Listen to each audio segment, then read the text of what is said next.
My name is Robert Polito, and I'm from the New School, and it's my immense pleasure to welcome you to this reading with Cave Canem focused on new works with Tim Seibles, Safiya Sinclair, and Jacqueline and Alan Trimble.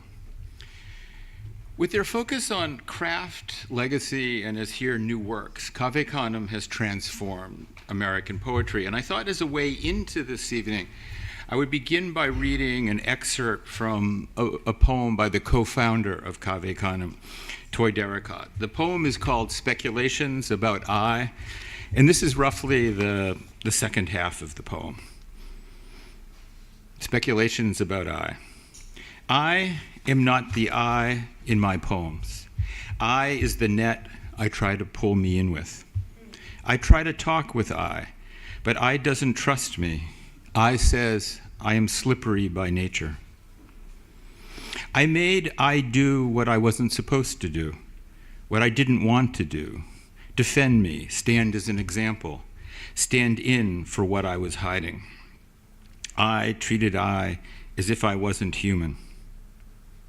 They said that what I write belongs to me, that it is my true experience. They think it validates my endurance, but why pretend?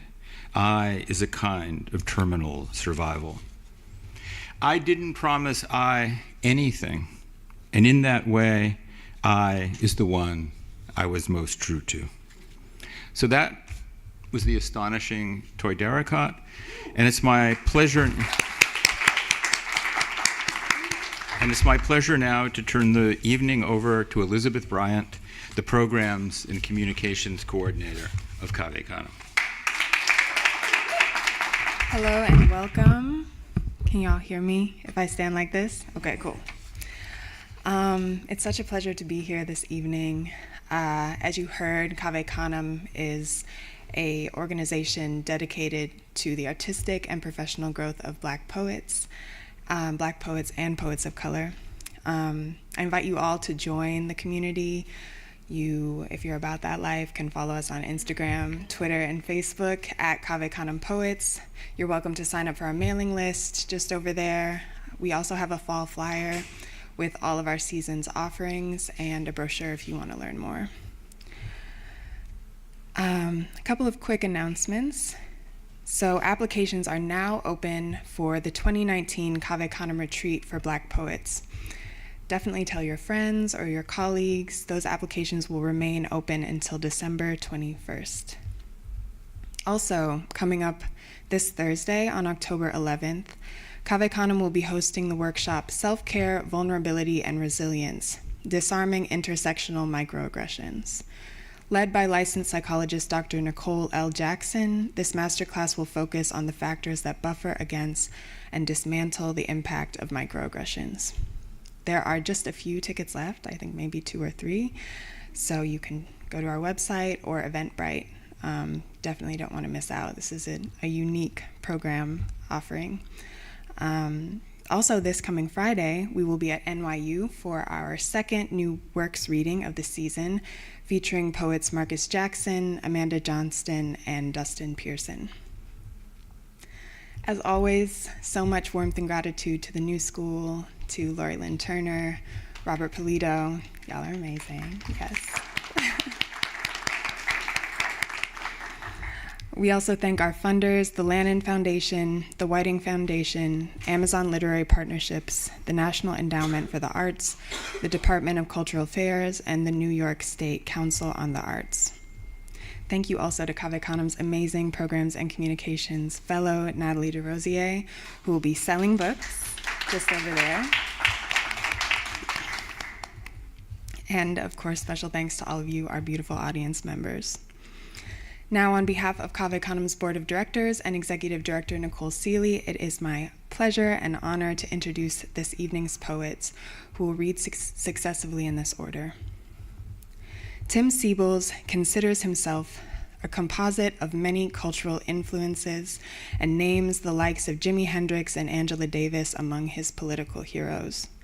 These influences meld melodically into his work, which Adam Tavel hails as a craft of sonorous lines that grieve, praise, rage, and hope.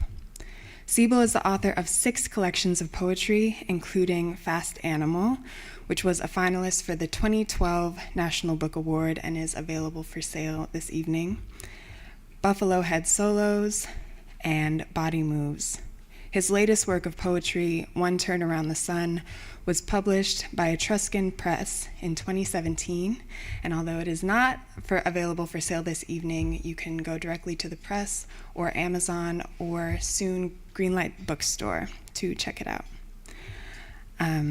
Seibles' poems have appeared in the Indiana Review, Black Renaissance Noire, Cortland Review, Ploughshares, Massachusetts Review, Beloit Poetry Journal, and numerous other literary journals and anthologies, including Best American Poetry.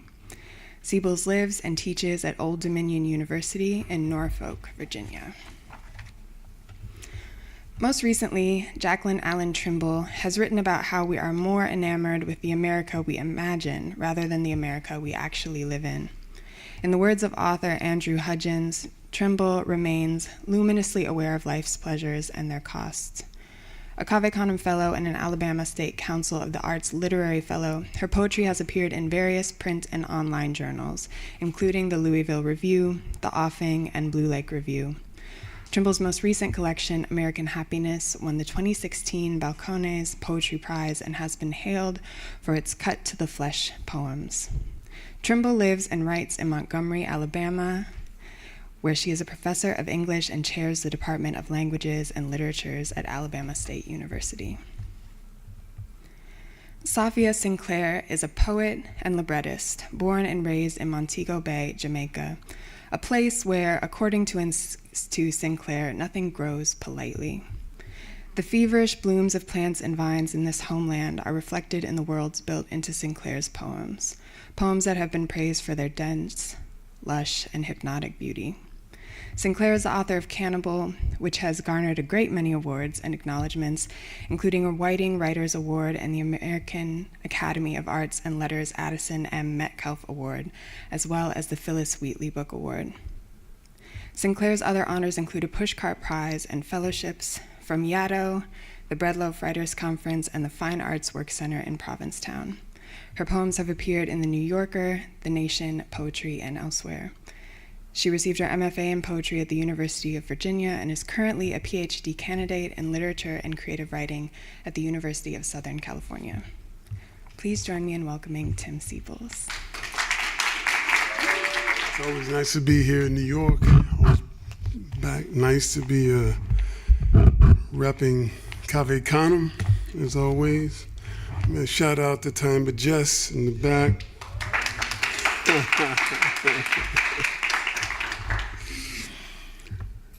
And also many other good friends that are here.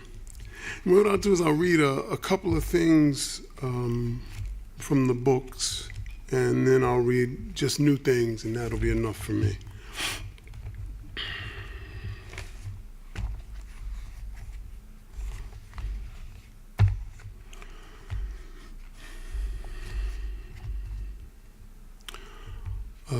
I'll read this poem. It's called Wound. I think probably most of us have been taking it pretty hard on the chin of late, given the political scene. So I'll read this with that as a backdrop. Wound. Door in the flesh, leading where? What exactly does pain teach? As if time always lived in the mirror. As if the past itself looked back. I remember what they did. I keep remembering the way consciousness turned like a fast animal to the blood on my face. Being awake suddenly meant something else. My eyes, for a second, caught the hidden slant, and whatever happened before that also changed. Ode to your father.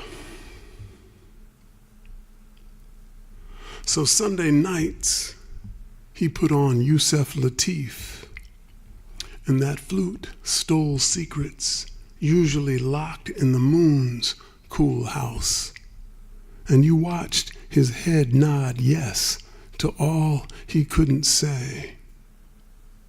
Then tiptoed back to TV, hoping he'd forget it was past your time for bed. When he yelled at you, you probably heard his father yelling at him, though you couldn't recognize the flat "don't talk back" settled beneath his voice like a big bass at the bottom of a lake. Growing up, he said, "Yes, sir," to that brassy baritone, and wasn't his father's voice a part of him too? That part that seemed tied up in some long-ago trouble, even when he sat in the shade, baiting a hook. Hard to picture it now, him in his straw hat and high-water dungarees, Oklahoma boy moping home with a loaf of bread, his buddies teasing and tempting him back to the park. How did he face his first bully, the one that cracked his tooth and cut his arm? Ever wonder where he got that hot grease in the face glare, the one that made you so afraid? His father made him fight that tough kid twice. And at times, didn't the whole country try to break his skin, waiting for him on every corner like a bully? What did he make of all those stores that wouldn't let him in? He worked the slaughterhouse, stiff with dry blood. His overalls could stand by themselves. In spite of this, you found him years later, your pop mopping the kitchen, whistling "My Satin Doll," a tune you hadn't heard, so half listened as if he were some odd station on the radio. And when he'd start the old "Things were different back then," it sounded like "Once upon a time." You shrugged and secretly rolled your eyes, but half of you is still made of him. His long arms, his love of hats, your solitary heart, half jazz, half ready to fight. Your father didn't kiss you like your mother did, but every October he drove you to the Arboretum to see the blood orange leaves, even when he had a lot on his mind. That mind you'll never see inside, though you know it's packed with good songs, some hard feelings, and all the stuff he will not say.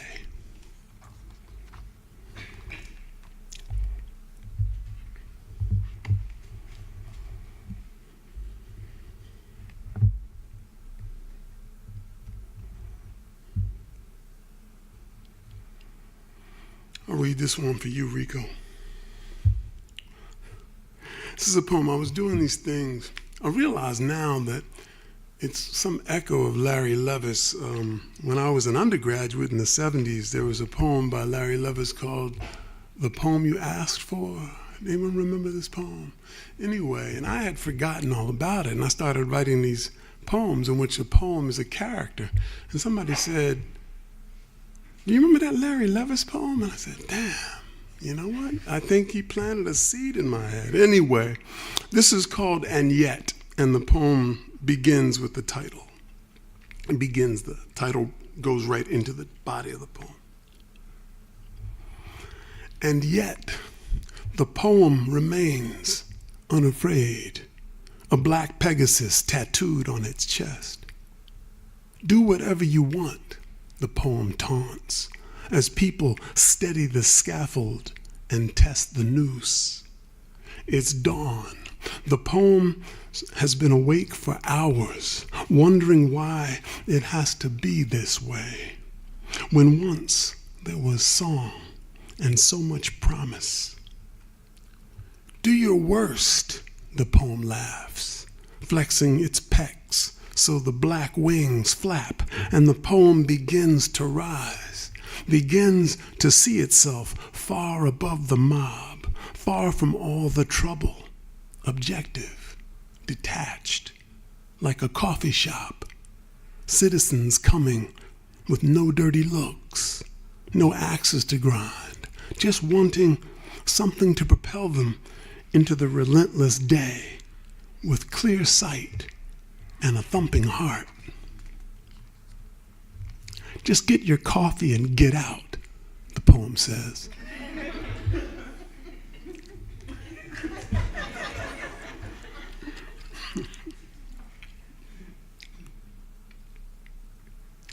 Here's a poem, also a new poem.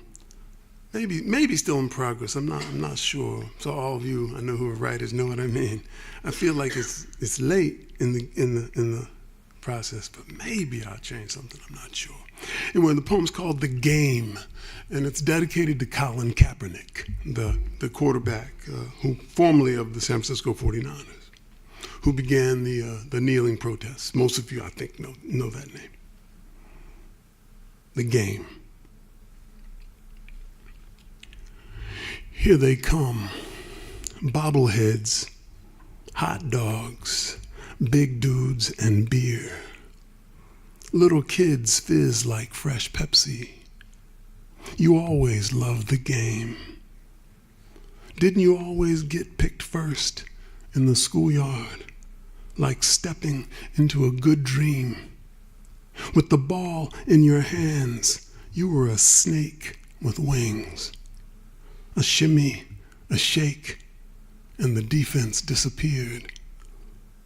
But watching the pros, your faith in highlights, the greats in their numbers, score after score, pointing up to a God they knew was watching. Catch, cutback, turf burn, blood, and afterwards, interviews, and the women, sequins in their eyes, smiles you believed meant something sexual. The TV foamed and cheered, so you played, and the players on your posters promised someday you might never be alone. Crossing the street, cruising the mall, your face, the big surprise, your name all over the ESPN on everyone's lips.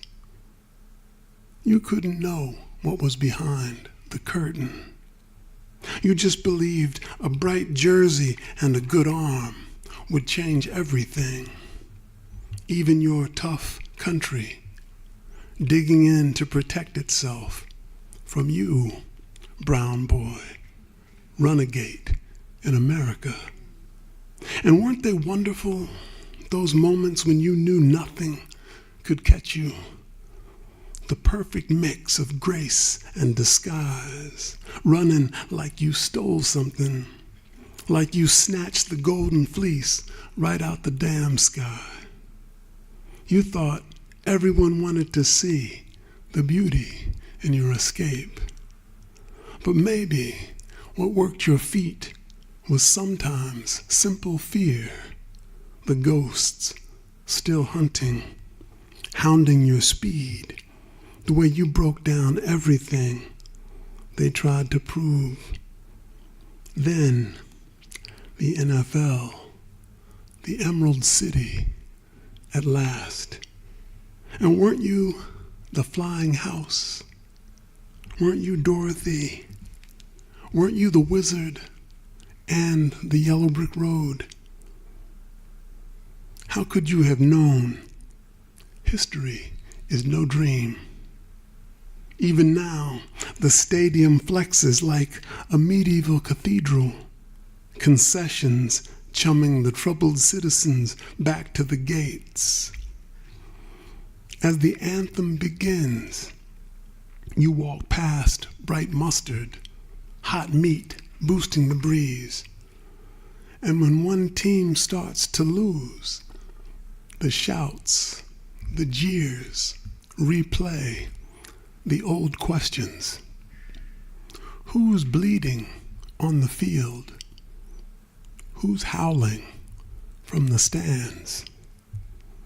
Like a recurring fever, a bone bruise that lingers, another season opened.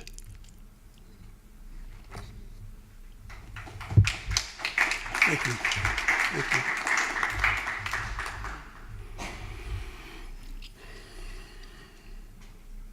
Anyway, I'm working on a bunch of villanelles that I call blues villanelles, and this is the newest one.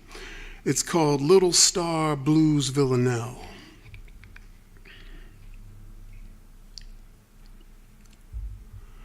Someday, no one will wonder where you are. Your name won't be on anyone's mind. Remember, twinkle, twinkle, little star? Count up the hours you scratched in your car. Where were you going most of the time? Someday, no one will wonder where you are. But maybe you think I take it too far. I think it was Mom who taught me to rhyme. She sang, "Twinkle, twinkle, little star." Some days die like big bugs in the tar. Who was that small boy at the start of your mind? Someday your mother won't know who you are. Would have been nice to be crowned the czar. Tell everyone else what to do all the time. You better twinkle, twinkle, little star. What you think makes people try so hard? Like money's some mountain we're supposed to climb. One day, no one will wonder how you are. Mostly what kills me won't leave any scar.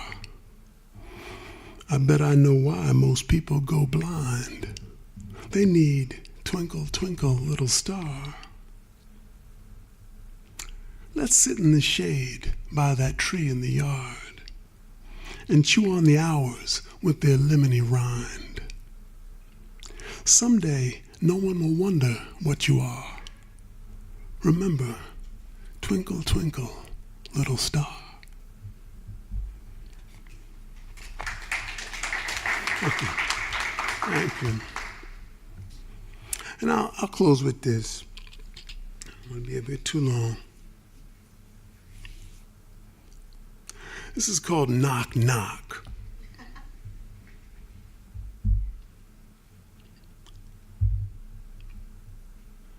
It's quiet, like a fly in a frog's mouth. Say something loud but secret, like starlight splashing on a slug's back. Something so true that just the suggestion unhands the clocks. Why pretend that I am not what I am? A hard-on held by the head nun, that rogue fart in the flower shop, freak branch on the family tree, that mad song in a mum city. I am that misfit music, that two-headed kin, that whoops upside the head ants in your pants. What can I say? I bum rush the world, find another one inside. The last chance, the lost choir, the ghost dance, come again. Who says we can't be free? Thank you. Thank you very much. Hey, everybody. How y'all doing? All right. So I want to start with a couple of poems from American Happiness, and then I'm going to read some new poems and close with a revenge poem. My favorite kind to write. It's weird to be a black woman from the South and consider yourself firmly a Southerner who never wants to leave the South, because it's a kind of crazy, I understand. This is a poem for all the people that believe that the South is the site of racism in America, that it's the whole of America. So this poem is called Everybody in America Hate the South. That land filled to the rafters with ghosts of lynched boys and attics full of souvenirs, dried ears, fingers, genitalia like prunes, the sweet magnolia memory of Miss Scarlett calling for Mammy, who has now grown some dreadlocks and owns the chicken restaurant on the boulevard.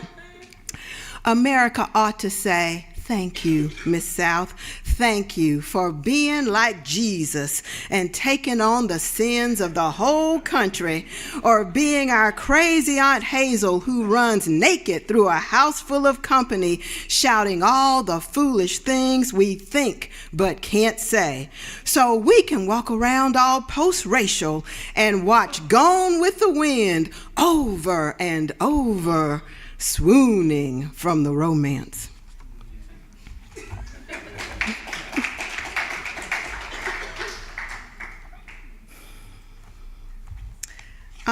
So it occurred to me that what gets said in the news is less fascinating than what doesn't get said. And even what doesn't get said, I hear it anyway. So this poem is called Ethnophalism for the News. Fancy word that just means racial epithets. All right, and so this one has an epigram. And the epigram comes from Baltimore City Councilman Carl Stokes' angry response to CNN interviewer Aaron Burnett's insistence on referring to black rioters as thugs. And he said, just call them niggas, just call them niggas. Coons ran amok and burned down a CVS in Baltimore. A gun collector opened fire on an SUV, killing a young spade for playing his music too loud. I felt threatened, he said, when asked why he had fired on the truck full of college spades. Statistics show a sharp increase in porch monkey on porch monkey crime. The National Science Foundation is funding studies of porch monkey brain pathology. Policemen in Ferguson shot an unarmed buck in the street. Other bucks nationwide were outraged. Investigators found a long history of violence against bucks, but officials noted the difficulty of keeping down the buck population. This market has long been ignored, the CEO said, as the world's largest cosmetics company launched its new line for natural jungle bunny hair. Products will appear in Ching Chong stores late August. A 12-year-old pickaninny was killed by law enforcement when his toy gun was mistaken as real. On social media, citizens defended the police. Pickaninnies are dangerous. You can't blame the cops for trying to defend themselves. What do you think? Tweet us at WVNS, #Pickaninny. Stopped for a traffic violation, a Shine ran because he was late on his child support payments. The officer shot him in the back, killing him. I felt threatened, the officer said of the fleeing Shine. A jigaboo has made history, winning the coveted award for Best Actress. I am so honored to represent all the jigaboos who never had this opportunity, she said. Her performance as Jezebel Jemima Brown chilled voters. So authentic, said one Academy member. Tar Baby and Spear Chucker, joined by several local darky leaders, met with President Touch of the Tar Brush to discuss general unrest among the spooks as of late. Leaders are encouraging local ordinances against sagging pants and proposing new education programs to civilize the spooks. Tar Baby and Spear Chucker will oversee distribution of funds. In foreign news, Congress voted to increase military presence in the Middle East. We've got to hit them now with everything we got, said the Speaker of the House. The sand nigger threat is real and growing.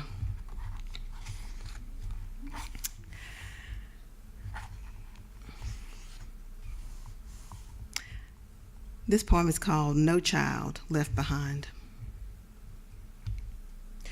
When she popped him, his mind blanked. The mind version of brain freeze, except he forgot to stick his tongue to the roof of his mouth. So he threw her out of her desk, across the classroom where learning must have taken place, at least that day. For those who did not pay attention, they could catch the rerun on YouTube. How fast must a body fly to make the teacher step back to dodge the stain of blood or bone on his black skin and white shirt? Some say she should have been less transgressive, like her great-grandmother, who would have known to step off the sidewalk or stand jubilant and silent on command. That cop's foot in her back was a teachable moment. Now she knows she must close her mouth and lower her gaze to divide or multiply justice.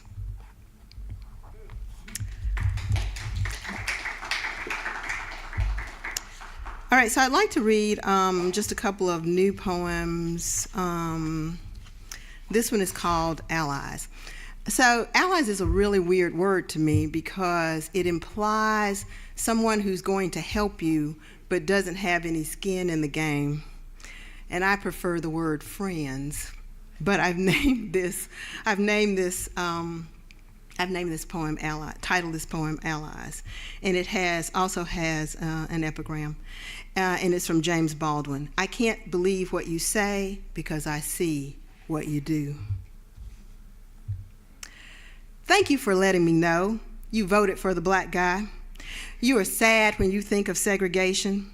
You are angered by your family's attitude. You have boycotted many businesses on my behalf. You never use that word. You disapprove of those who do. You protest Confederate monuments. You give to the NAACP. You have made many woke signs. You own tons of woke t-shirts. You never would have owned slaves. Your parents taught you to love everybody.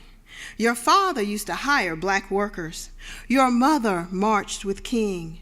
You loved your black maid. Your black maid loved you. Your favorite singer, actor, writer is black. You never see color. You have 2 black friends. Your boyfriend, husband, girlfriend, wife, baby mama, daddy is black. Your child's best friend is biracial.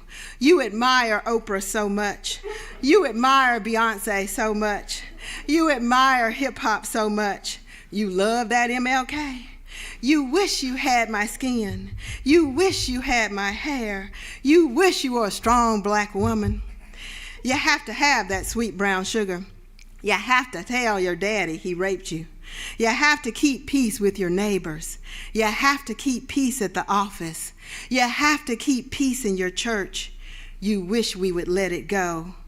Your grandfather did not know any better when he grinned for the camera beneath the charred body.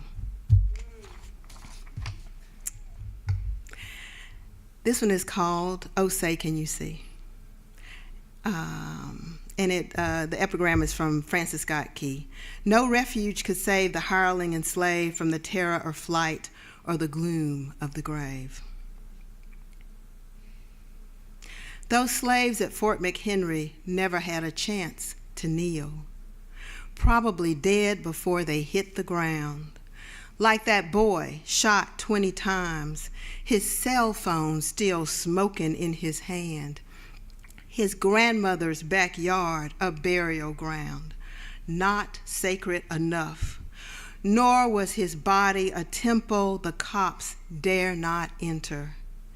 Maybe if he had wrapped himself in stars and stripes, someone would have unholstered a hand, placed it on his heart, and begun to sing patriotic songs of the brave. Lift every voice. My soul looks back. Before I'll be a slave, I'll be buried in my grave. How many black bodies must fall to hallow these urban battlefields? This is not a rhetorical question. I am asking for the exact body count.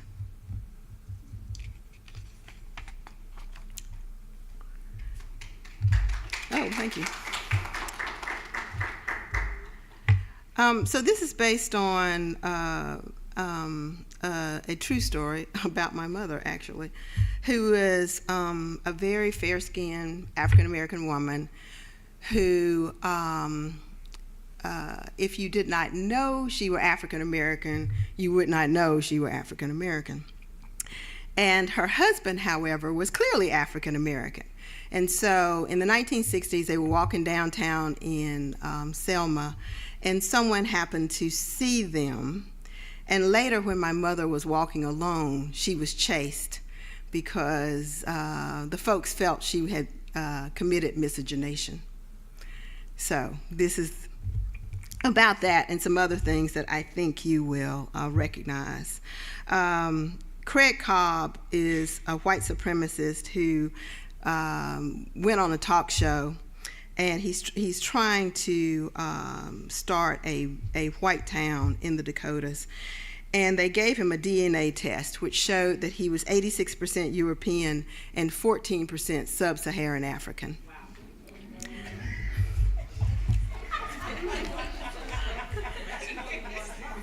Right. So that's what you need to know about this poem. And so it's called Counting Race. Day after she walked downtown with her dark husband, her alabaster arm looped casually through his, her hazel eyes sparkling with laughter, my mother ran through those same Selma streets, down quiet sidewalks, across every friendly backyard until she reached home and the welcome of neighbors. The car of white men pursuing her wanted a word or two about her white legs, her blonde head thrown back, her fingers in his woolly hair. Too bad they couldn't see her blood. How can we measure one drop? By thimble or spoon, by paper bag or fine-tooth comb. Once the lexicon noted the count: hexadecaroon, 1/16 black; octoroon, one whole black grandparent; mulatto, half and half. We don't like to talk of it that way, or remember on the 4th of July that Sally Hemings, quadroon, 1/4 black, bore Thomas Jefferson 6 children, or think of Strom Thurmond, rabid segregationist, taking the 15-year-old daughter of his maid to bed. How he hated miscegenation. Even his own blood in a mulatto daughter's heart could not sway his rant against her voting rights.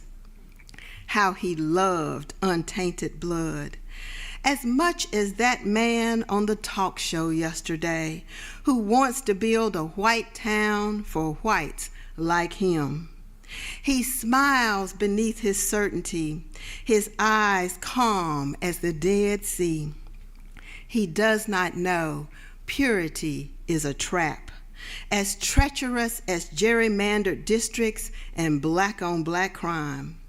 He does not know until the host tells him the parsing of his blood. 1/7 black, nearly an octoroon, almost as black as my mother, child of a tobacco-colored man, mixed race, and a quadroon.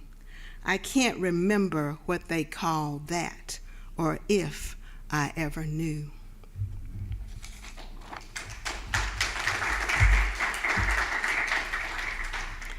Last poem. This is a revenge poem. This is for my 7th grade Latin teacher. And this is for a man who in a reception line got between me and Toni Morrison. This joker stepped in front of me and turned around and had the nerve to say, "You don't mind, do you?" And he ought to be thankful that I am a well-raised Southern woman, because I smiled sweetly and said, "No, of course not." But that's not how I felt. And you'll recognize the rest. This poem is called How to Survive as a Black Woman Everywhere in America, including the Deep South. When a teacher, sure-footed in her dominion, ignores your raised arm, a single brown cane stalk in the agar of Latin class, when she heaps praise on Caesar and the little blonde Puella, who does not know a mo from a moss, while alone in that cane field, you translate as if your life depends on these dead words. Do not protest when fear and hatred show in eyes that look right through you. Do not pick up a fieldstone to knock teacher's buck-toothed grin down her lily throat. Say nothing.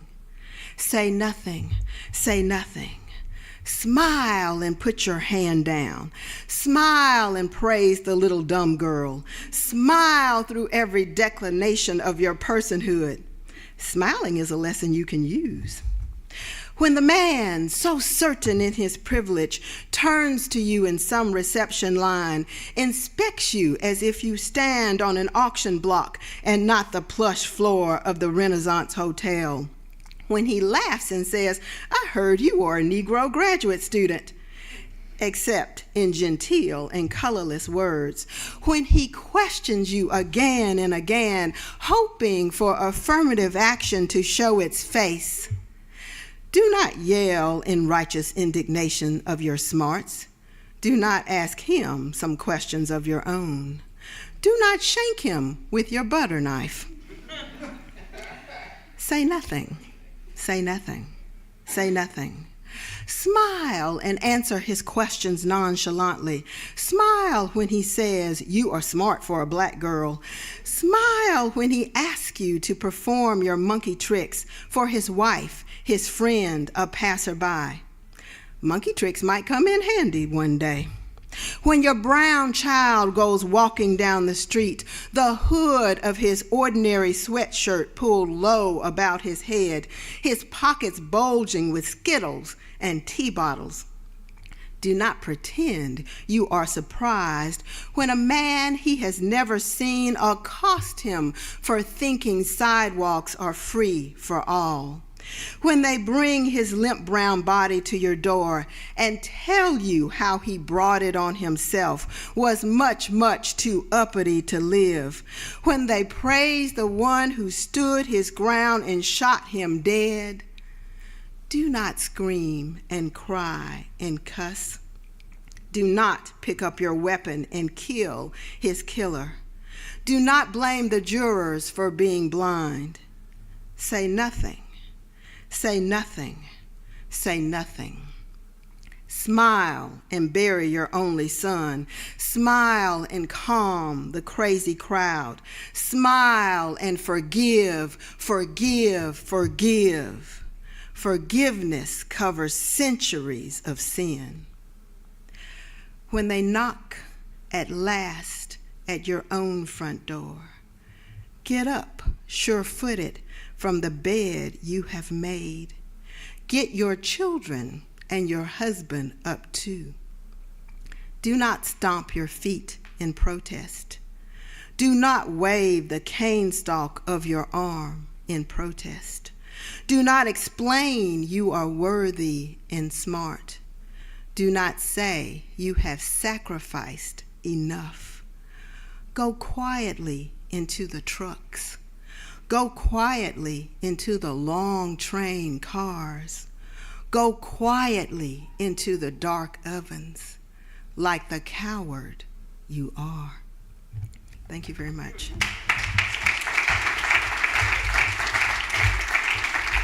Woo. My goodness, thank you so much. for your poems, and Tim too. Hi, good night.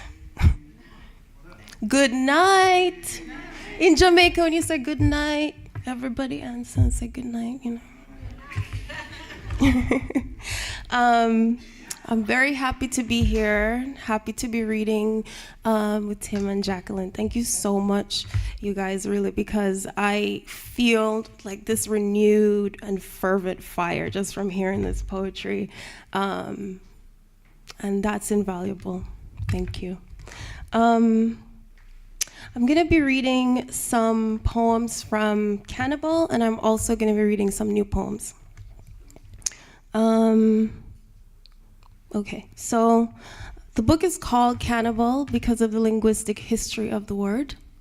The word cannibal is the English variant of the Spanish word cannibal, which comes from the word caribal, a reference to the native Carib people whom Columbus thought ate human flesh, and from whom the word Caribbean originates.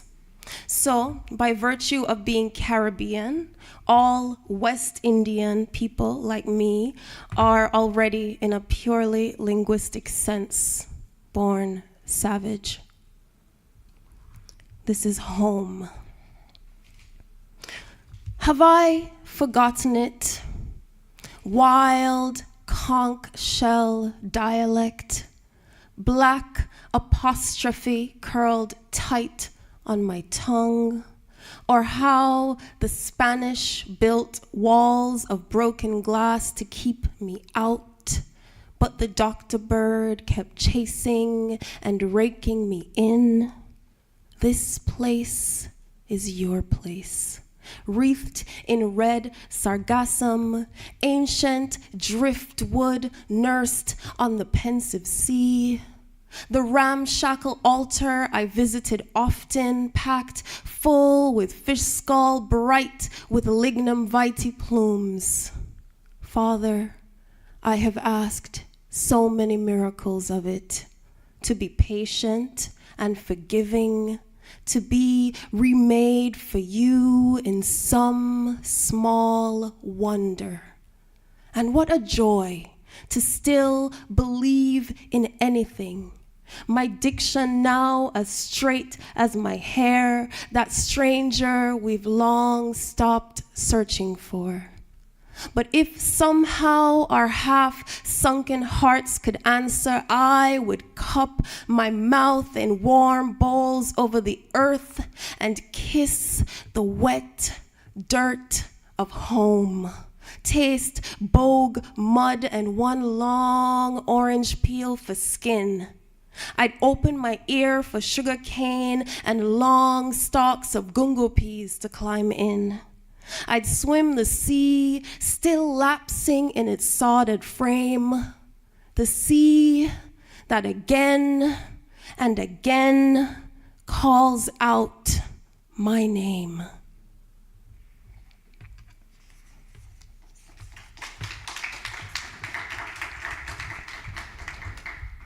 Thank you. I've been, the last few months, the whole summer, I've just been traveling and I haven't been doing any readings. I took a break, and this is like my first time back on the saddle for like 3 months. So I was like, am I gonna remember? But I did. And I'm so happy to be a friend of Canem. I've always wanted to get my foot in the door, like, how am I gonna do it? How am I gonna do it? I want to be a part of it. And I'm here, a friend, but really they mean I'm family, right? Yeah.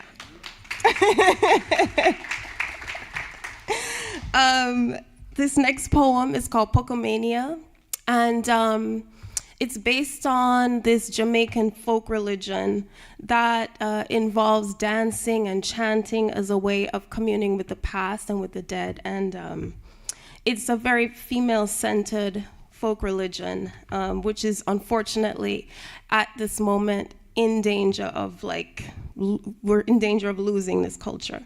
And so I tried to preserve the rhythm and tempo of the Polka Mania ritual in this poem. Polka Mania. Father unbending, father unbroken, father with the low-hanging belly, father I was cleaved from, pressed into, cast and remolded, father I was forged in the fire of yourself. Ripped my veined skin, one eyelid, father my black tangle of hair and teeth. Born yellowed and wrinkled, father your jackfruit, foster my overripe flesh. Father your first daughter now severed at the ankles, father your black machete. I remember your slick smell, your sea dark, your rum froth wailed and smeared my wet jelly across your cheek. Father, forgive my impossible demands. I conjure you in woven tam, Lion of Judah, Father, your red, gold, and green. Father, a flag I am waving, Father, a flag I am burning. Father, skittering in on a boat of whale skeleton, his body wrapped in white like an Orthodox priest. Father and his nest of acolyte women, his beard coma, his primrose, his dahlia, his Nagasaki blossom. Mother and I were none of them. Father washing me in eucalyptus, in garlic, in golden seal, fathering my exorcism, Father the harsh brine of my sea, making sounds only the heart can feel. Father, a burrowing insect, his small incision, no bleat, but a warm gurgle, daughter entering this world a host. Father, your beach animal, your lamentations in the sand. Mother, her red bones come knocking. Mother, her red bones come knocking at the floorboards. My mother knocking at his skull when he dreams. Scratching at your door, my dry rattle of Morse code. Father, let me in. With the mash-mouth spirits who enter us, Father, the split fibula where the marrow must rust, Father, the soft drum in my ear, daughter unweeding her familiar mischief, mother jangling the rib cage. I am here.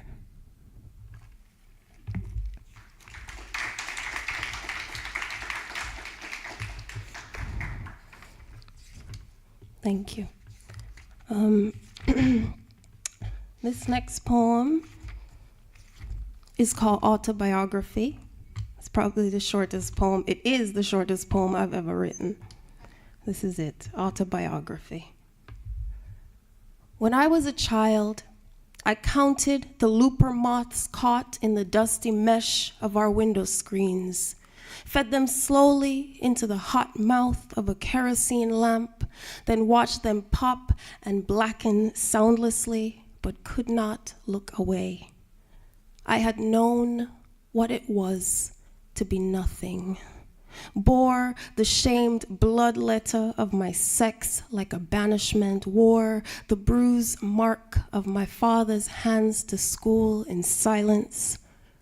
And here I am, still at the old window, dying of thirst, watching my girl self asleep with the candle flame alive in my ear, little sister yelling, fire.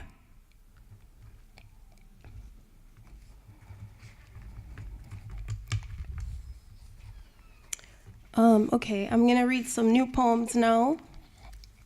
I guess in this section I would call the connocentric poems, which are poems that are concerned with the aesthetics, meaning the shape, color, and texture of the vulva and vagina.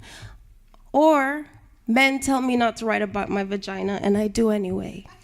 Here are the poems. First, A Bell Still Unrung. She daily effuses the closed-mouth tantrum of her fevers, hog-tied and lunatic, born toothsome, unholy, born uppity, blue-jawed and out-order, watched her sculptor split her bitter seam with his scalding knife, mauled through the errant flesh of her nature and hemorrhaged mercury, molted snake root, a smoke of weeping silver. She accused, sprung from the head of a thousand-fisted wretch or a blood-dark cosmos undoubling her bound body. Vexed shrew, blight of moon, she armory. Pitched milk pours from her gold oracular. Bred in her nest a lone grenade, prized on pride, its force-ripe wound. She disease, often bruised to brush the joy of anything. Zombic, ungroomed. Her night slinks open its sliding pin. One by one, these loose hopes harpoon themselves in, small ghosts alighting at her unwhoring. She infirmary, God's swallowed lantern, tar hair and thick, her black torch struck, a kindling stick. No single Bible fix to cure this burning. Shrill hell, Jezebel, isn't it lonely?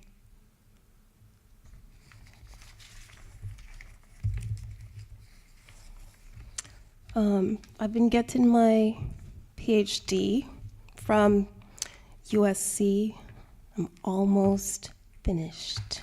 I can see the finish line, which is a great and wonderful thing, for reasons that you will, for reasons. So, you know, when I, within the first couple years of entering the program, which is, I'm now in my 5th year, I was so upset because all the curriculum I was being given was the same old, like, dead white men. And then occasionally they would throw in, like, Du Bois, for, like, with no connection to, like, the course. It was like, here's a black and it's Du Bois. And so I decided pretty early on I was gonna try to make the PhD work for me. Whatever I was reading, how can I distill a poem out of it? And so this poem was written when I was taking a course on Victorian literature, and I learned how Victorian women were forbidden from practicing botany because the men thought that the cross-section of flowers too closely resembled female genitalia. So I was like, yes, this can definitely work for me. And so this is Portrait of Eve as the anaconda. I, too, am gathering the vulgarity of botany, the eye and its nuclei for mischief. Of man redacted I came, am coming, fasting, starving, carved myself a selfish idol, its shell unsuitable. I, twice discarded, arrived thorn-side, and soon outgrew his reptilian sheen. A fine specimen. Let me have it. Something in violet, splayed in birdlime, legs an exposed anemone against jailbait August, its X-ray sky. This light, a gorgon's slick, polygamous doom. And God again calling much too late, who aches to stick an ache in my unmentionable. His primal plant remains elusive, wildfire and pathogen, blood not of human flesh there in his beard. How I am hot for it. Call me murderous, a glowing engine timed to blow. Watch it go with unjealousy shadow. Let me have it. This maidenhead primeval schemes what ovule of cruel invention, the Venus trap, the menses. And how many ways to announce this guilt? Whore's nest of ague, supernova, wild stigmata, womb. I boast of vogue sacrosanctum, engorging short pornographies, the cell's unruly strain, rogue empire multiplying for 1,000 virile 1,000 years, my wings pinned wide in parthenogenesis, such miraculous display.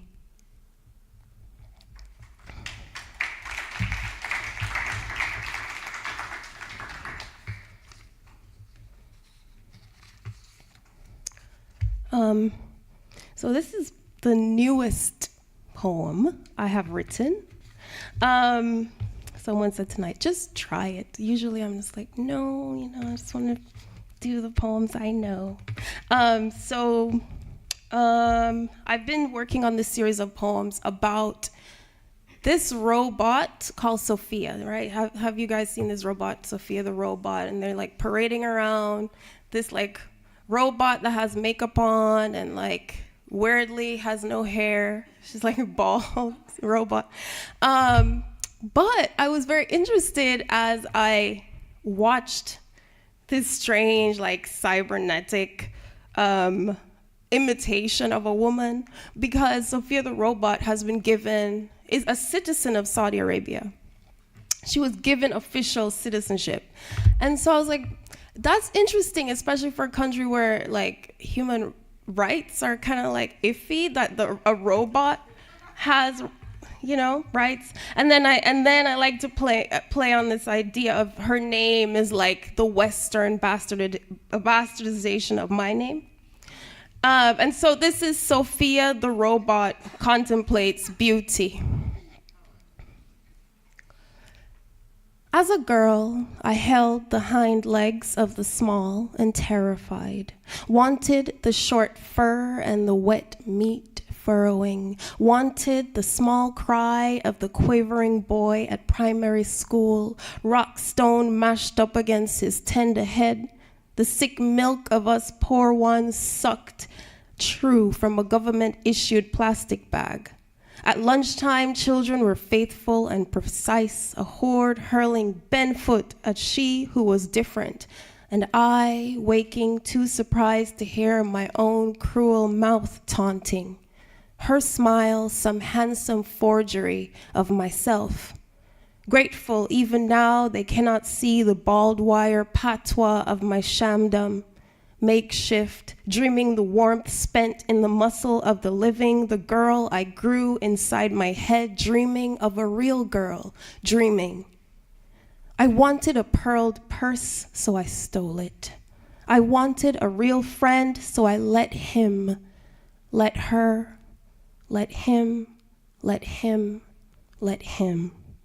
This beauty I am eager to hoard comes slippery on ordinary days, comes not at all, comes never. Yet I am a pure shelled thing, glistening man-made against the wall where one, then two fingers entered the first time, terror guzzling the uncertainty of pleasure. It's God as real as girlhood. Thank you. Okay, so I'll just close with last poem, which I guess is kind of like a revenge poem. I don't know. So back to USC. So, a couple of years ago, a white male professor at USC, whose name is Mark Irwin, called me into his office to tell me with great concern that he thought my poems had too much of a female conceit, and that I would alienate male readers and editors.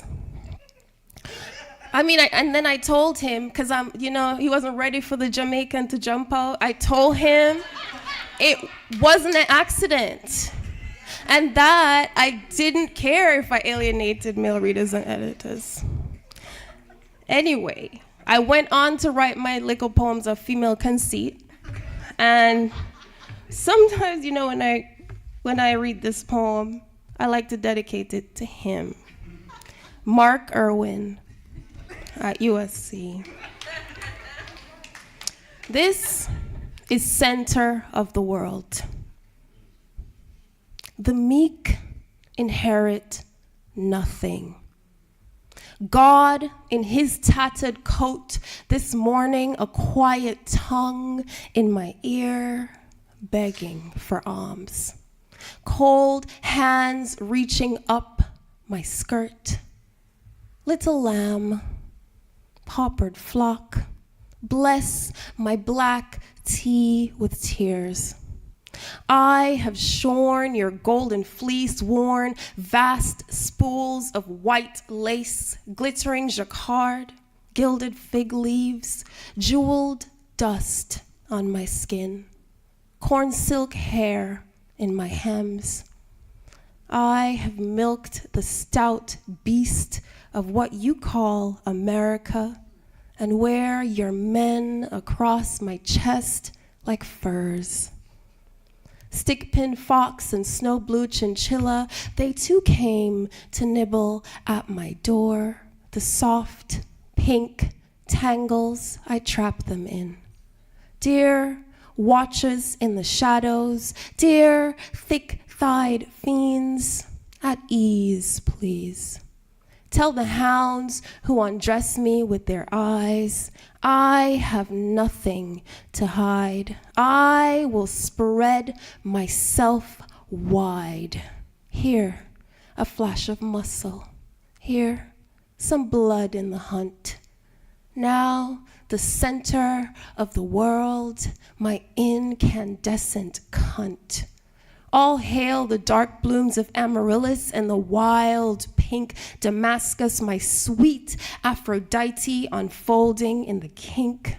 All hail hot jasmine in the night, thick syrup in your mouth, forked dagger on my tongue, legions at my heel.